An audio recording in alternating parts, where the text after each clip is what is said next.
Hi friends, welcome to my YouTube channel. इस नए YouTube channel में आपका स्वागत है। तो मैं आज इस यूट्यूब चैनल पर मैं आपसे इलेक्ट्रोहोम्योपैथ मेडिसिन के भी बारे में नॉलेज दूंगा और इस चैनल पर टोटल इलेक्ट्रोहोम्योपैथ मेडिसिन के बारे में बात किया जाएगा। कितने भागों में इलेक्ट्रोहोम्योपैथिक मेडिसिन को बांटा गया है, कौन कौन सी मेडिसिन है, इलेक्ट्रोहोम्योपैथिक मेडिसिन किस चीज़ से बनती है। तो आज हम इस चैनल पर इसी के बारे में बात करेंगे। तो आज पहले बात कर लेते हैं कि क्लासिफिकेशन ऑफ इलेक्ट्रोहोम्योपैथिक मेडिसिन के बारे में, कि इलेक्ट्रोहोम्योपैथिक मेडिसिन कितने भागों में बांटा गया है। तो इलेक्ट्रोहोम्योपैथिक मेडिसिन को टोटल 9 भागों में बांटा गया है, जिसको स्क्रोफोलोसिस के नाम से जानते हैं, फिर लिम्फेटिको के नाम से जानते हैं हम, और तीसरा है एंजाइटिको है, पेटोरलिस है, उसके बाद फेब्रिफिगो है, वर्मीफिगो है, वेनेरियो है और कैंसरोसिस है। उसके बाद इलेक्ट्रिसिटी के नाम से 9वीं मेडिसिन है। 9 विभाग में इसको बांटा गया है। तो हम पहले स्क्रोफोलोसिस के बारे में बात कर लेते हैं, जिसको हम S1 के नाम से जानते हैं।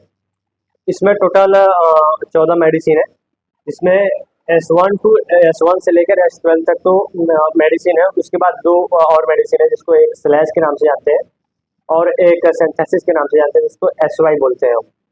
तो स्क्रोफोलोसिस में S1, S2, S3 से लेकर S12 तक मेडिसिन है। उसके बाद एक स्लैश मेडिसिन है। उसके बाद SY, जिसको सिंथेसिस के नाम से जानते हैं। इसका प्रभाव पूरा मेटाबॉलिक के ऊपर होता है। स्क्रोफोलोसिस मेडिसिन की का प्रभाव पूरा मेटाबॉलिक एक्टिविटी पे ऊपर इसका ज़्यादा इफेक्ट होता है। तो इसको हम मेटाबॉलिक पे ज़्यादा यूज करते हैं, एस ग्रुप की मेडिसिन को, जिसको स्क्रोफोलोसिस के नाम से जानते हैं। ये पहली मेडिसिन हो गई ग्रुप की। दूसरी मेडिसिन है लिम्फेटिको, जिसको L1 के नाम से हम जानते हैं। इसमें टोटल दो मेडिसिन होती हैं, एक L1 होता है और एक L2 होता है। L1 और L2 का प्रभाव ज़्यादा लिम्फ पर होता है। इसको लिम्फेटिक के नाम से जानते हैं। तो इसका प्रभाव लिम्फ पर होता है। तो लिम्फेटिको में L1, L2 दो प्रकार की मेडिसिन पाई जाती है। लिम्फेटिको में L1 और L2, इसका ज़्यादा प्रभाव होता है हमारे लिम्फ पर। तो ये बात का ध्यान रखें आप लोग।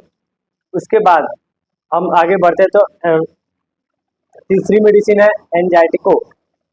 एंजाइटिको एक ग्रुप है, इसमें टोटल 3 मेडिसिन है, A1, A2, A3। एंजाइटिको में A1, A2, A3 ये 3 मेडिसिन आती है। और एंजाइटिको का पूरा रोल होता है सर्कुलेटरी सिस्टम पर। जो बॉडी में सर्कुलेटरी सिस्टम को मैनेज करता है, वो एंजाइटिको का रोल होता है इलेक्ट्रोहोम्योपैथिक मेडिसिन में। इसमें 3 प्रकार की मेडिसिन आती है एंजाइटिको में, A1, A2, A3। इसका रोल होता है सर्कुलेटरी सिस्टम पर। चौथी मेडिसिन है पेटोरल्स, जिसको P1 के नाम से हम जाते हैं। तो पेटोरल्स में 9 मेडिसिन इसके अंदर आती हैं, P1, P2, P3 से P9 तक आती हैं। इसका प्रभाव लंग्स पर ज़्यादा होता है। P1, P2, P3, P9 तक इसका प्रभाव, पेटोरल्स मेडिसिन का प्रभाव लंग्स पर ज़्यादा होता है। जैसे कि खांसी हो या फेफड़े में कोई भी प्रॉब्लम हो या फिर सांस फूल रहा हो, उसके बारे में आगे एक एक मेडिसिन के बारे में डिटेल बताएंगे।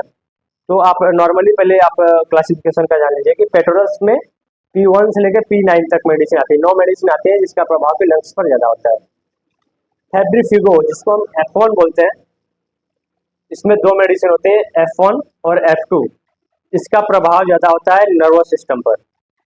जो नर्वस सिस्टम होता है, उसमें फेब्रिफिगो ग्रुप की 2 मेडिसिन होती हैं, F1 और F2। इसको आप जान लीजिए। उसके बाद आता है वर्मीफिगो, इसको VR1 बोलते हैं, WAR1 बोलते हैं, WAR2। इसमें 2 मेडिसिन होते हैं फेब्रिफिगो में। V1 और V2 अलग होता है, VER1 और VER2 अलग होता है। तो फेब्रिफिगो जो होता है VER होता है। इसमें 2 मेडिसिन होते हैं। इसका प्रयोग होता है जर्मिसाइड पर ज़्यादा होता है। जर्मिसाइड का मतलब कि कीटाणु पर, जीवाणु कीटाणु पर ज़्यादा होता है इसका रोल। तो वर्मीफिगो का रोल होता है जीवाणु पर ज़्यादा, बैक्टीरियल इन्फेक्शन पर ज़्यादा होता है।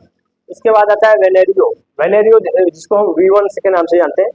इसमें वेनेरियो ग्रुप में 5 मेडिसिन आती है, 5 टोटल, इसको V1, V2, V3, V5, V4, V5 बोलते हैं। इसका प्रभाव कॉन्स्टिट्यूशनल पे ज़्यादा हम लोग यूज करते हैं और वेनेरियल डिसीज पर होता है, जैसे कि गोनोरिया हो गया और सिफिलिस। वेनेरियो ग्रुप में 5 मेडिसिन होती है, V1, V2, V3, V4, V5। इसका प्रभाव सिफिलिसिस गोनोरिया पे ज़्यादा होता है, इसको वीडी डिसीज के नाम से हम जानते हैं। अगला मेडिसिन है कैंसरोसिस।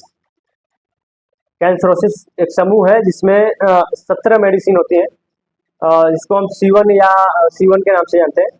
तो वह कैंसरोसिस में C1, C2, C3, C4 से लेकर C17 तक 17 तक होती हैं, जो कि कैंसर तथा टिश्यू पर कार्य करती हैं। C1 कैंसरोसिस ग्रुप की जो जितनी भी मेडिसिन होती है कैंसर और टिश्यू पर बढ़िया कार्य करती है। उसके बाद आता है इलेक्ट्रिसिटी, जो नौवीं ग्रुप है इलेक्ट्रिसिटी है, जिसको इसमें 5 मेडिसिन होती है, 5 मेडिसिन इलेक्ट्रिसिटी में। इसको R1 RE बोलते हैं, red electricity, BE blue electricity, GE green electricity, WE white electricity, और एक होता है AAP। AAP क्या होता है? ये इलेक्ट्रिसिटी नहीं है, एक प्रकार का स्किन वाटर है, जो कि हमारे स्किन को ग्लो करने में मदद करता है, साथ ही साथ स्किन को सुंदर बनाने में मदद करता है। ये तो थी क्लासिफिकेशन ऑफ इलेक्ट्रोहोम्योपैथिक मेडिसिन की, जिसमें टोटल 9 समूह है। 9 समूह में जितने भी हर समूह की मेडिसिन हमने आपको बता दी। स्क्रोफलोसिस में 12 मेडिसिन है, प्लस 2 और मेडिसिन है। लिम्फेटिको में 2 मेडिसिन है। उसके बाद एंजाइटिको में 3 मेडिसिन है। पेटोरिस में 9 मेडिसिन है। फेब्रिफिगो में F1 F2 जो होता है उसमें 2 है। वर्मीफिगो में, जिसको VER1 बोलते हैं, VER2 बोलते हैं, उसमें 2 मेडिसिन है।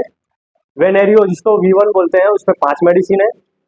कैंसरोसिस में जो कि 17 मेडिसिन है, और इलेक्ट्रिसिटी में 5 मेडिसिन है, जिसमें से 4 इलेक्ट्रिसिटी है और 1 स्किन वाटर है। ये हो गया क्लासिफिकेशन ऑफ इलेक्ट्रोहोम्योपैथिक मेडिसिन का। इस चैनल पे हम डेली इलेक्ट्रोहोम्योपैथ मेडिसिन के बारे में बात करेंगे। अब जैसे 9 समूह का हमने बात कर लिया कि इसमें इतनी मेडिसिन है, अब हर समूह की हर एक मेडिसिन का हम डिटेल में बात करेंगे। जैसे कि पहला समूह है स्क्रोफलोसिस, जो स्क्रोफलोसिस समूह है, तो उसमें S1 से S12 तक मेडिसिन है, प्लस 2 और मेडिसिन है, जिसको हम स्लैश या SY बोलते हैं। तो हम अब कल वीडियो बनाएंगे, उसमें S1 ग्रुप स्क्रोफलोसिस की S1 मेडिसिन की बात करेंगे, जो कि S1 मेडिसिन किस प्लांट से बनता है, इसके बारे में हम बात करेंगे। तो प्लीज़ वीडियो को आप लोग लाइक कीजिएगा और चैनल को सब्सक्राइब कीजिए। इलेक्ट्रोहोम्योपैथी की जितने भी मेडिसिन है, सभी ग्रुप की सभी मेडिसिन को हम पूरा डिटेल में बताएंगे कि कौन से प्लांट से और उस प्लांट के कौन से पार्ट से मेडिसिन बनाई गई है, और कितनी मेडिसिन को मिलाकर एक मेडिसिन बनाई गई है। जैसे कि S1 मेडिसिन की बात करें, तो इसमें हम कल बात करेंगे कि ये कौन से प्लांट से तैयार की गई है, उस प्लांट का कौन सा भाग यूज किया गया है, साथ ही साथ इस S1 मेडिसिन में कितने प्लांट को यूज करके मेडिसिन बनाई गई है। ये सब डिस्क्राइब करने के बाद फिर हम एक और वीडियो लाते रहेंगे कि कैसे इलेक्ट्रोहोम्योपैथिक मेडिसिन को बनाया जाए, इलेक्ट्रोहोम्योपैथिक मेडिसिन को कहाँ से हम परचेज करें, इलेक्ट्रोहोम्योपैथिक मेडिसिन को हम कैसे प्रिस्क्राइब करें, इस सब के बारे में हम बात करेंगे आपसे इस चैनल के माध्यम से।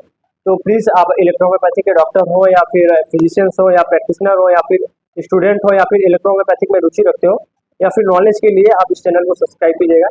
और वीडियो पसंद आए तो वीडियो को लाइक कीजिए, सब्सक्राइब कीजिए, और इस वीडियो को शेयर कीजिए, जो कि इलेक्ट्रोहोम्योपैथ को आगे बढ़ाने में हमें मदद करे, और हमारे भारत में भी इलेक्ट्रोहोम्योपैथ को मान्यता मिल जाए। और इस चैनल पे एक बार एक वीडियो ये भी बनाएंगे कि BEMS क्या वैलिड है कि नहीं है, प्रैक्टिस कर सकते हैं कि नहीं कर सकते हैं। तो आप लोग इस चैनल पर अगर इलेक्ट्रोहोम्योपैथ से थोड़ा सा भी रुचि रखते हैं या फिर इलेक्ट्रोहोम्योपैथ से टच में है, तो प्लीज़ इस चैनल को सब्सक्राइब कीजिए। मैं डॉक्टर राहुल विश्वकर्मा डेली एक वीडियो आपको लिए लेके आऊँगा, पूरा डिटेल में बताऊँगा। अगर आपको थोड़ा सा भी नॉलेज होगा तो पूरा एकदम इजीली आपको हम सिखा देंगे पूरा इलेक्ट्रोहोम्योपैथ। प्लीज़ वीडियो को लाइक कीजिए, शेयर कीजिए, सब्सक्राइब कीजिए। मिलते हैं फिर नेक्स्ट वीडियो में।